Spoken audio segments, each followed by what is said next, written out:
하나님 말씀 보겠습니다. 사도행전 14장 1절부터 28절인데 19절부터 마지막 절까지 읽어드리겠습니다.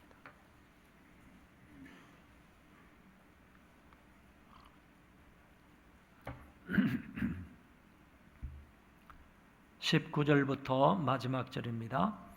유대인들이 안디옥과 이고니온에서 와서 무리를 충동하니 그들이 돌로 바울을 쳐서 죽은 줄로 알고 시외로 끌어내치니라.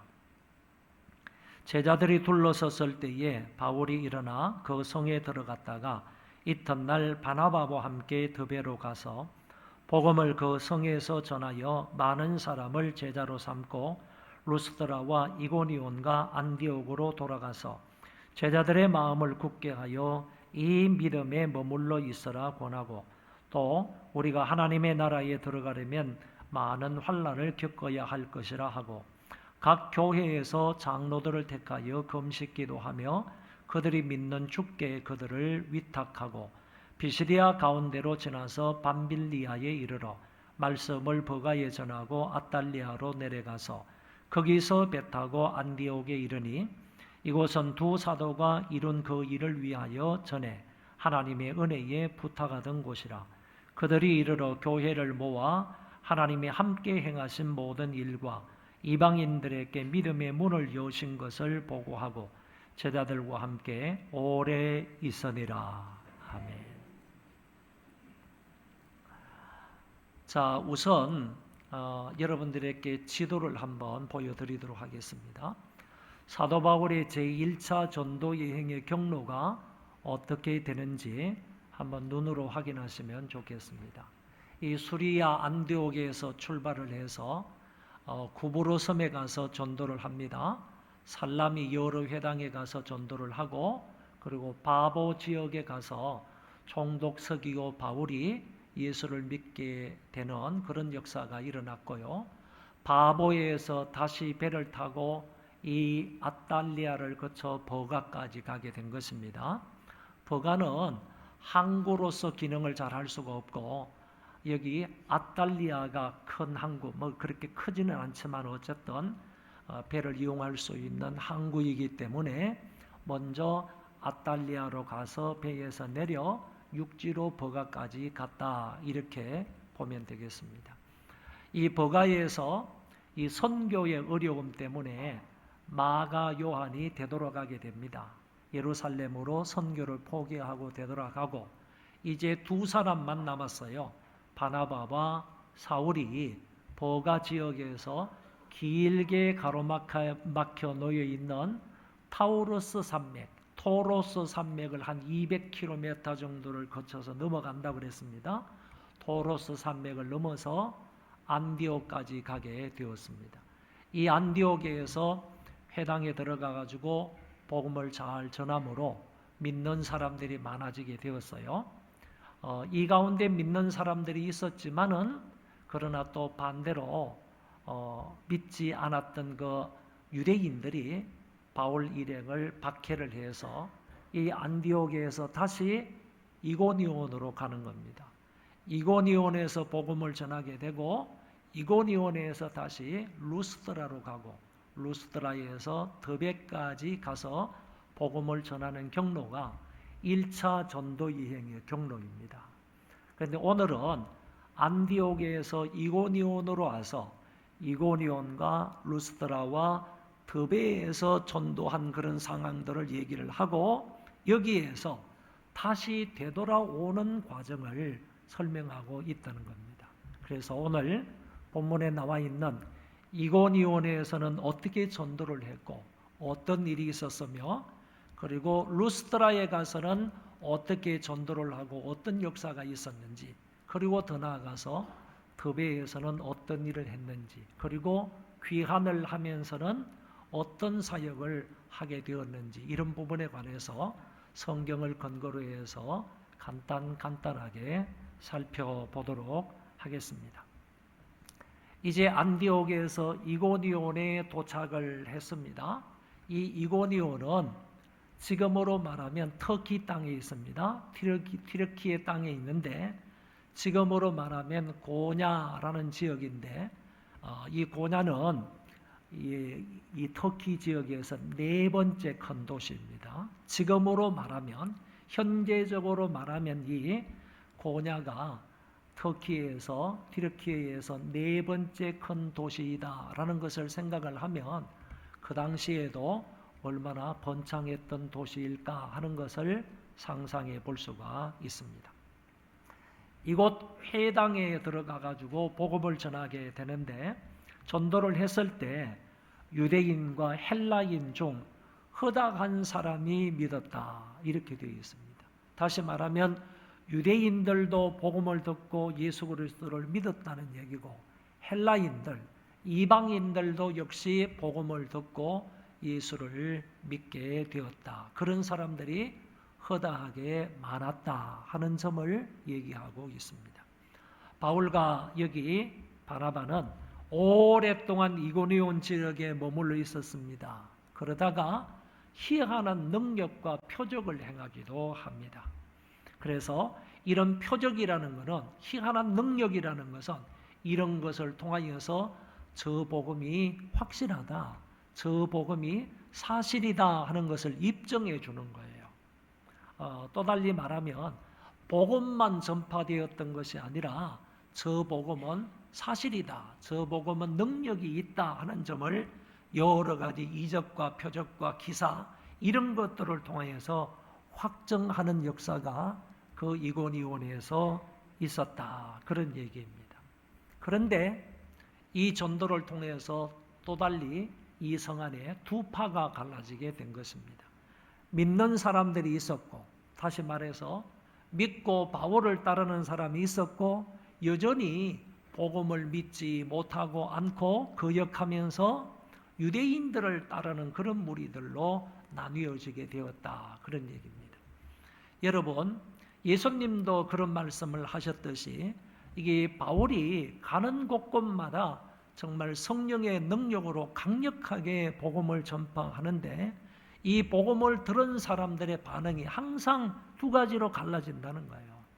어떤 사람은 그 복음을 듣고 예수 그리스도를 믿어서 구원을 받는 사람이 있는 반면에 또 한편의 사람들은 오히려 그 복음을 듣고 대적하면서 거역하면서 무시하면서 박해하는 사람들이 일어나게 되더라는 것입니다. 여러분 태양이 비치는 데는 반드시요 빛과 그림자가 일어나는 거예요. 마찬가지로 복음이 전파되는 곳에는 항상 순종과 불순종의 결과가 나타난다는 거예요. 복음이 전파되는 것에는 항상 신앙이냐 아니면 불신앙이냐 하는 이 두 가지 면이 명확하게 구분되어 나타나더라 하는 점을 이곳에서 살펴볼 수가 있습니다. 여기서도 이 복음에 대해서 거절하고 거부하는 이 많은 사람들이 일어나서 이제 본격적으로 바울 일행을 박해하는 모습을 볼 수가 있습니다. 5절에 이방인과 유대인과 그 관리들이 두 사도를 모욕하며 돌로 치려고 달려드니 그랬습니다. 여기에서 참 놀라운 것은 이방인과 유대인과 그 관리들이라 이렇게 말했기 때문에 지금까지는요 대부분은 유대인들이 이방인과 협력하는 일은 없어요. 이방인들과 짝하여서 같이 힘을 모아가지고 무슨 일을 하는 경우는 없단 말이에요. 오히려 지난번에도 말씀을 드린 것처럼 하루를 살아가면서 내가 유대인이라면 유대인으로서 이방인을 만나지 않은 것을 하나님 앞에 감사기도 할 정도란 말이에요. 하루를 살아가면서 그냥 길거리에서나 아니면 사업장이나 아니면 일터에서 이방인을 만나지 않은 것을 감사했던 유대인들이 있기 때문에 이 유대인들이 그런 이방인들과 합작해가지고 무엇인가 일을 한다? 이거는 상상할 수도 없는 일입니다. 그런데 이고니온 지역에서 이방인과 유대인과 그 관리들이 또는 이게 행정관들이요 합작을 해서 두 사도를 모욕하면서 두 사도를 돌로 쳐서 이 사람들을 이 지역에서 쫓아내려고 했다 이런 얘기입니다. 악랄한 유대인들의 그 모습을 볼 수 있습니다. 복음을 거절하고 그 복음을 거부하고 받아들이지 않는 그 악랄한 유대인들의 모습, 바울을 쫓아내는 일이라면요, 이 복음 전하는 사람들을 박해하는 일이라면 우리는 이방인들과 같이 손을 잡겠다, 이런 얘기예요. 마치 이번에 영국의 총선에서 그런 일이 있었지 않습니까? 보수적인 사람들이 좌파의 사람들과 함께 합세해가지고 그 당에서 승리했지 않습니까? 이것과 마찬가지로 그 사람들은 절대로 화합해가지고 통합할 수 있는 그런 사람들이 아닌데 결국에 통합해가지고 승리함으로 인하여서 그 사람들에게 주권적인 것을 빼앗기는 그런 결과가 나지 않았습니까? 그런데 여기 유대인들이 그랬다는 거예요. 이방인들과 합세를 해서 바울을 쫓아내는 일에 같이 공모를 해서 돌로 칠 정도로 모욕을 주고 그 사람을 이 도시에서 내보내려고 했다, 그런 얘기입니다. 그래서 이 전도자들이 바울과 바나바가 어디로 가느냐 하면은 루스드라와 드베로 피신을 가는 것입니다. 여기 루스드라에서 어떤 일이 벌어지는가 하면은 절름발이가 고침을 받는 역사가 일어납니다. 이 절름발이는 나면서부터 걸어본 적이 없는 사람이라고 했습니다. 그러니까 이 사람의 나이가 어느 정도 되었는지는 모르지만 성인이 되었다고 한다면요, 20년, 30년 동안 태어나서 한 번도 걸어보지 못한 사람이라는 거예요.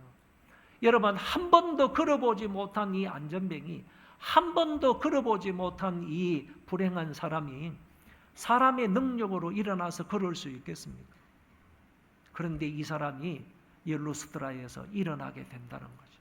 다시 이 사람이 걷게 된다는 것이죠. 성경에 보면 바울이 가만히 보니까 복음을 전하면서 그 사람은 눈여겨보니까 구원을 받을 만한 믿음이 그 속에서 보이는 거예요. 바울은 영적인 사람이니까, 성령에 충만한 사람이니까 말씀을 듣는 사람을 보면요, 야, 정말 저 사람은 하나님의 말씀을 너무너무 사모하면서 관심을 갖고 주의 깊게 듣는다, 정말 경청한 사람이다, 이런 것이 있거든요. 그런데 바울이 볼 때에 이 사람에게 그런 게 있는 거예요. 그래서 바울이 그 사람을 향해서 말하기를 내 발로 바로 일어서라 그랬던 거예요. 내 발로 지금 즉시로 일어나라, 이렇게 그 사람에게 명령을 했더니 이 말 그대로 그 사람이 그 자리에서 벌떡 일어나서 뛰면서 걷는 사람이 되었다. 할렐루야. 이게 바울의 역사입니까? 바울이 행한 일입니까? 그거는 아니에요. 그거는 아니에요. 바울이 아무리 이렇게 말을 한다 할지라도요, 하나님께서 바울을 통하여서 이런 역사를 하지 않으시면요, 하나님의 능력이 아니고서는, 하나님의 역사가 아니고서는 그 절름발이가, 그 안전뱅이가 일어날 수 없는 거예요. 이게 인간의 능력으로 가능합니까? 인간의 의술로도 가능합니까? 이거 불가능한 일이에요. 그럼에도 불구하고 하나님께서 그 가운데 역사하신 것입니다. 하나님의 역사로 인하여서 한 번도 걸어보지 못한 그 사람이 이제 벌떡 일어나서 즉시로요, 이 명령이 떨어지자 말자 즉시로 그 가운데에서 일어나가지고 뛰며 걷게 되었다. 이것만 보더라도요, 하나님의 역사, 하나님의 능력이 아니면 이 본문을 설명할 수가 없는 거예요. 하나님의 개입이 아니면 이것은 설명이 안 되는 부분이라고요.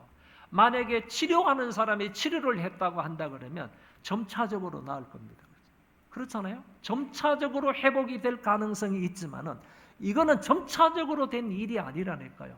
명령이 떨어지자마자 바로 일어서라 라는 이 말씀이 떨어지자 말자 그 사람이 즉시로 일어나가지고 걷고 뛰게 되었다.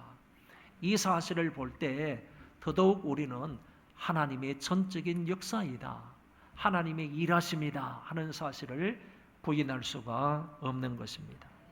이런 놀라운 역사가 이곳에서 루스드라에서 일어나니까요, 많은 사람들이 이 광경을 지켜보았을 것 아닙니까? 그래서 바나바는 제우스 신과 같다, 그리고 이 바울은 헤르메스 신과 같다, 이렇게 그 사람들을 신으로 오해를 하고 신으로 높이게 된 것입니다. 우리가 아는 것처럼 이 제우스 신은요, 신중의 신입니다. 신중의 왕입니다. 그러니까 제우스 신이다 그러면 지금 여기 바나바를 가리켜서 바나바는 제우스 신이다 이렇게 말했지 않습니까? 그러니까 그 사람들이 볼 때에는 여기 바울과 바나바에는 분명히 차이가 나는 그런 어떤 무엇인가가 있었던 것 같아요. 그래서 바나바를 신중의 신인 제우스 신이다 이렇게 표현을 한 것이고, 그 제우스 신이 사람의 모습으로 이 땅에 온 거다 이렇게 이해를 했다는 것이고, 그리고 이 바울은 헤르메스 신이다 이렇게 말한 것은, 헤르메스는요 신의 뜻을 또는 하늘의 뜻을 사람들에게 전령을 사람들에게 전해주는 그런 신이에요. 그런 역할을 감당하는 신이 바로 헤르메스거든요. 그러니까 신의 뜻을, 하늘의 뜻을 사람들과 인간들에게 세속에 전해주는 역할을 하는 사람이 바로 헤르메스는 말이죠. 바울이 이때 그런 역할들을 많이 한 것 같아요. 복음을 전하는 일이나 이런 것들은 훨씬 더 바나바보다도 많이 했던 것 같습니다. 그러나 좀 더 권위 있게 보였던 사람은 바나바인 것 같고, 그리고 이 바울은 그 신의 말씀을 사람들에게 전해주고 있으니까 전령과 같은 자이다 이렇게 생각을 해서 헤르메스라고 얘기를 한 것 같습니다. 여러분, 제우스의 아들이 헤르메스입니다. 그러니까 분명히 이 루스드라에 있는 사람들이 제우스와 그리고 헤르메스를 구분하고 있는 것을 보니까 분명히 이거는 그 사람들 눈에 분명히 차이가 있었다 이렇게 보여지는 것입니다. 여러분, 이 헤르메스라는 말에서요 아주 중요한 두 가지 단어가 나오게 되는데, 그게 뭐냐 하면은 통역하는 사람을 헤르메네우스라고 말합니다. 헤르메스에서 나온 단어예요. 헤르메네우스라고 하는데, 말이 잘 통하지 않는 사람이 그 말을 양쪽의 말을 잘 아는 사람이 끼어들어서 이 사람의 말을 이 사람에게 통역해 주는 사람을 일컬어서 헤르메네우스라고 한다는 건데, 그 헤르메네우스라는 말이 헤르메스라는 말에서 나왔다는 거예요. 또 한 가지 말은 헐메네틱스라는 단어인데, 이 헐메네틱스라는 말은 해석이라는 뜻, 해석하기라는 뜻이에요. 우리 신학교에 들어가면 배우게 되는 과목 중에 하나가 뭐냐 하면은 성경 해석하기라는 과목이 있어요. 그건 뭐냐 하면은 성경을 어떻게 해석을 해야지 바르게 해석하는지를 공부하는 그런 과목이에요. 이건 한 1년 동안 우리가 한 과목을 공부하게 되는데, 그게 바로 헐메네틱스 또는 헤르메네틱스라고 해서 해석하기라는 과목이거든요. 그 헐메네틱스 해석하기라는 말이 바로 헤르메스라는 이 말에서 나오게 된 거예요. 여러분, 시편을 해석하는 게 다른 거예요. 예언서인 요한계시록을 해석하는 게 다른 거예요. 다른 방법으로 해석을 해야 된다는 거예요. 예언서 또는 서신서나 아니면 그 구약에 나와 있는 예언서를 해석하는 방법도 또 다른 거예요. 똑같은 방법으로, 일률적으로 같은 방법으로 그 본문을 해석할 수 없다는 거예요. 왜 그런가 하면은 이 성경도요 문학적인 장르가 다르기 때문이에요. 그래서 시가서는 해석하는 방법이 또 있고요, 예언서를 묵시록 같은 것을 해석하는 방법이 또 있고요, 그 다음에 다른 어떤 서신서를 해석하는 방법이 또 따로 있다. 이런 것을 잘 배워서 해석을 해야 성경을 바르게 해석하는 것이다, 그런 얘기가 되는 것입니다. 이 해석학이 바로 어디에서 나온 거냐 하면, 오늘 바울을 이렇게 해서 일컬어서 헤르메스다 이렇게 말했는데, 바로 그 헤르메스라는 단어에서 나왔다라는 얘기. 어떤 자료에 보니까요 이런 얘기가 있어요. 이 마을에는 오래전부터 전해 내려오는 그런 전설이 있다는 거예요. 그 전설이 뭐냐라고 하면, 전설이요, 제우스와 헤르메스가 사람의 분장을 하고 사람의 모습으로 변형이 되어서 이 지역에 임하여서 자명을 했다는 겁니다. 이 지역에 임하여서 사람의 모습으로 임해서 여러 집을 방문하면서 묵을 곳을 좀 제공해 달라고 요청을 하는 거예요. 오늘 밤에 내가 이곳에 묵으려고 하니까 조금 우리를 좀 받아들여 줘라, 이렇게 얘기를 하는데, 한 사람도 변형되어 나타난 이 제우스와 그 다음에 헤르메스를 영접하는 사람이 없는 거예요. 그 사람을 잘 영접을 해서 그 사람을 잘 대우하고 대접을 해주는 사람이 그 마을에 한 사람도 없었던 거예요.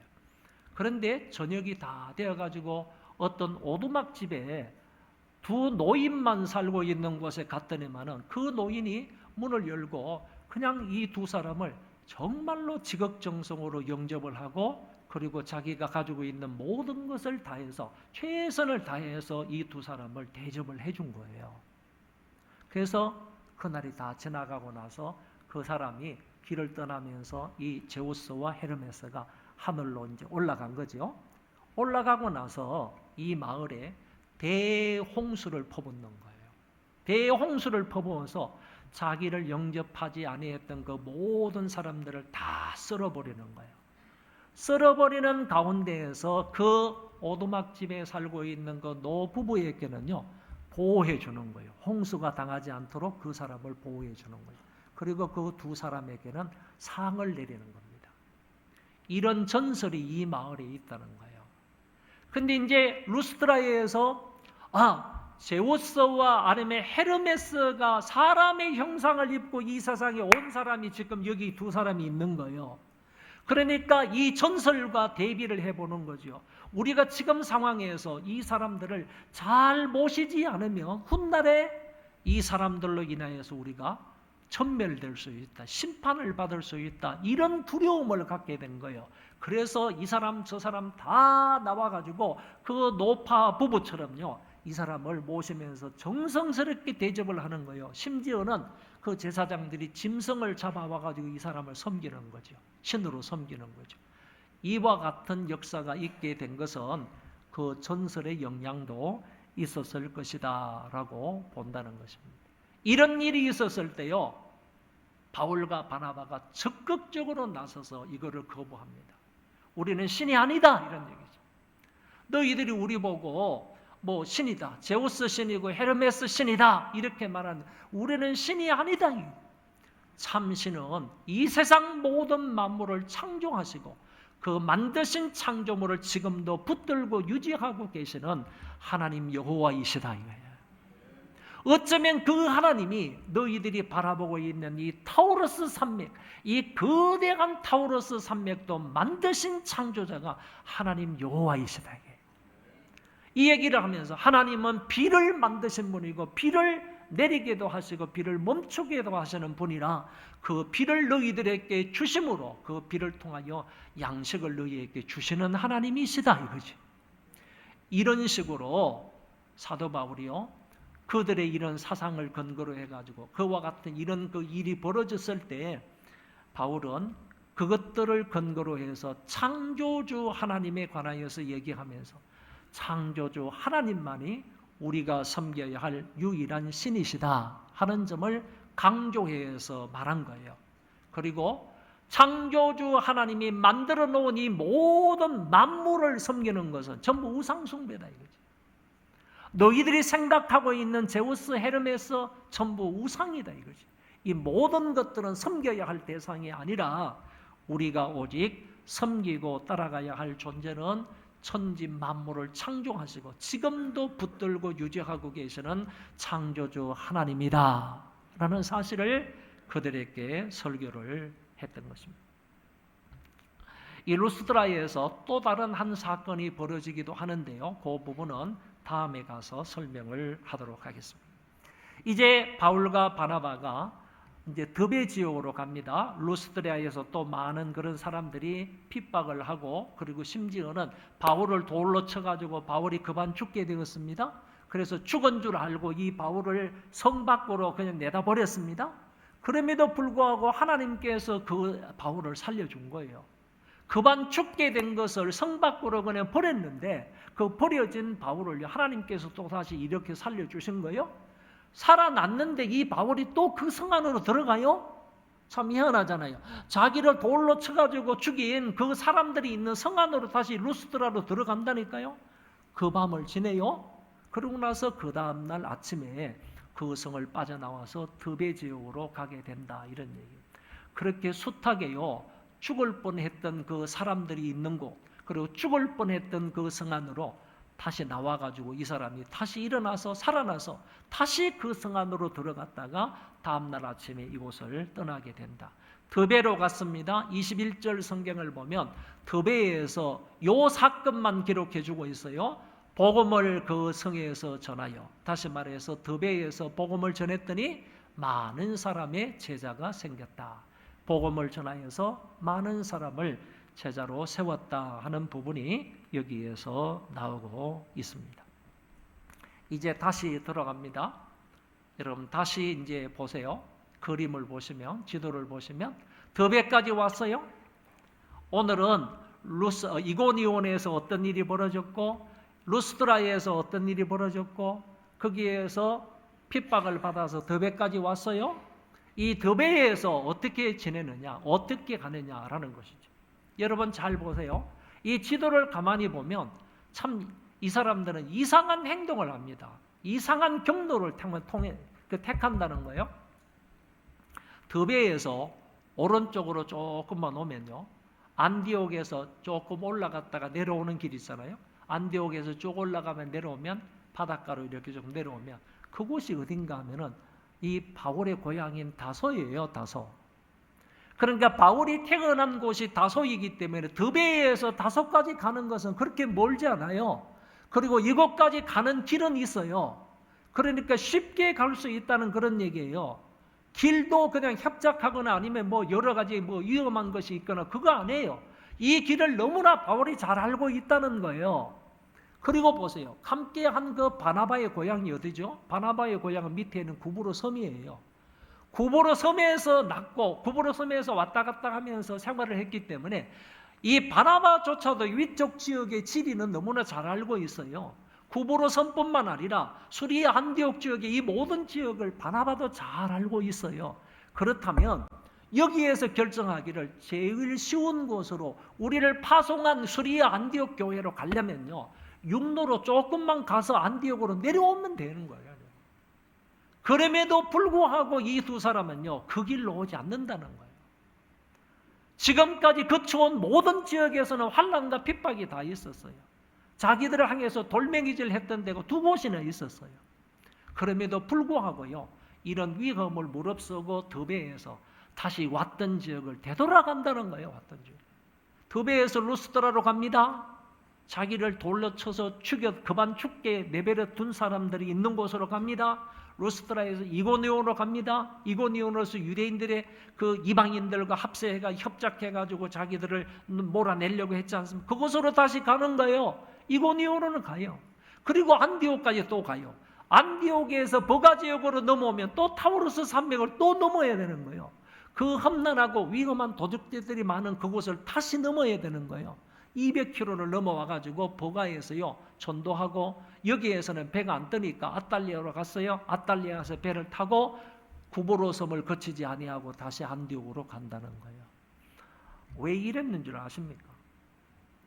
왜 쉽게 갈 수 있고 빨리 갈 수 있는 그 길을 마다하고 바울 일행이 이렇게 왔느냐? 오면서 무슨 일을 하는지 여러분 잘 보면 그 이유를 알 수가 있습니다. 제일 첫 번째는요, 새롭게 믿은 사람들을 격려하고 권면해서요, 마음을 신앙으로 강하게 만들어주기 위해서 이 사람들 오는 거예요. 새신자들을 격려하기 위함이에요. 이제 신앙생활에 돌입한 그 사람들을 더욱더 격려하고 해서 믿음을 강하게 북돋아주기 위해서 이 사람들은 그 경로를 다시 귀환을 한다는 거예요. 두 번째는요, 그 사람들에게 권면하는 말이 하나님 나라에 들어가려면 많은 고난을 겪어야 해. 이걸 얘기하는 거예요. 하나님 나라에 들어가는 것이 쉽지 않다는 얘기죠. 하나님 나라에 들어가려면 숱한 그 고난과 어려움과 역경들을 많이 겪어야 돼. 그러면서도 그 상황 속에서 믿음으로 참아야 된다 이거잖아요. 믿음으로 인내해야 된다. 이 사실을 그 사람들에게 전해주기 위해서 가는 거예요. 세 번째는요, 장로님들을 세워가지고 그 장로님들을 세워서 안수를 해서 그 장로님들로 하여금 그 교회를 치리하게 만들기 위해서 가는 거예요. 여러분 놀랍지 않습니까? 바울이 이러면 갈 때요, 복음을 전해서 그 사람들에게 구원을 주고요. 복음을 전해서 그 사람이 구원을 받게 하고요. 구원을 받은 사람이 교회를 형성했어요. 그 당장 교회가 생긴 겁니다. 복음이 전해지자 곧장 교회가 생겨나게 된 거예요. 수없이 많은 사람들이 믿었으니까 교회가 생기게 되었습니다. 교회를 생기게 되는데 그것을 그냥 내버려 두는 게 아니라는 거죠. 돌아오면서요, 정말 제자들 가운데에서 신실한 사람들 가운데에서 그 사람을 장로로 핏대기해서 안수를 해서 장로로 세우는 거예요. 그 장로님들에 의해서 그 교회가 치리가 되도록 잘 돌보아지도록 사도 바울 일행은 이와 같은 역할을 하기 위해서 굳이 빠른 길로 선택하지 아니하고 이런 위험하고 험난한 길을 선택해서 다시 되돌아갔다. 그런 얘기가 됩니다. 마지막 네 번째는요, 기도로 그들을 주님께 위탁하기 위함이라 그랬습니다. 가는 곳곳마다 그 사람들을 불러놓고 기도하는 거면, 하나님, 이 사람들을 주님께 의탁합니다. 주님의 통치가 있게 해주십시오. 주님의 다스림과 인도를 받게 해주십시오. 이 사람들을 전부 다 주님께 위탁하기 위해서, 기도로요, 위탁하기 위해서 우리는 다시 되돌아왔다. 이렇게 설명하고 있는 것입니다. 이렇게 해서 되돌아왔습니다. 21절에 보면 말씀을 버가이에서 전하고 아달리아로 내려가서요. 27절에 보면 그들이 이르러 교회를 모아 하나님이 함께 행하신 모든 일과 이방인들에게 믿음의 문을 여신 것을 보고하고, 이제 그 아달리아에서 배를 탔어요. 구브로 섬을 들리지 않고 지중해 최북쪽인 것을 이렇게 쭉 따라가지고 가서 수리아 안디옥까지 가는 거예요. 자기들을 선교사로 파송한 그 선교 본부 교회까지 가는 거예요. 교회까지 가서 교회를 모았다 그랬습니다. 교회를 모았다라는 말은 성도들을 모았다 그런 뜻이에요. 교회는 건물이 아니라 인격체니까 교회를 모은 겁니다. 성도들을 다 불러 모은. 그래서 1차 선교 여행을 보고를 하는 거예요.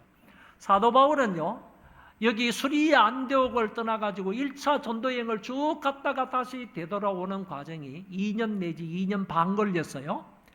넉넉 잡아서 2년 반 걸렸다고 한다 그러면 AD 45년에서 47년 사이까지 바울이 전도를 했다는 거예요.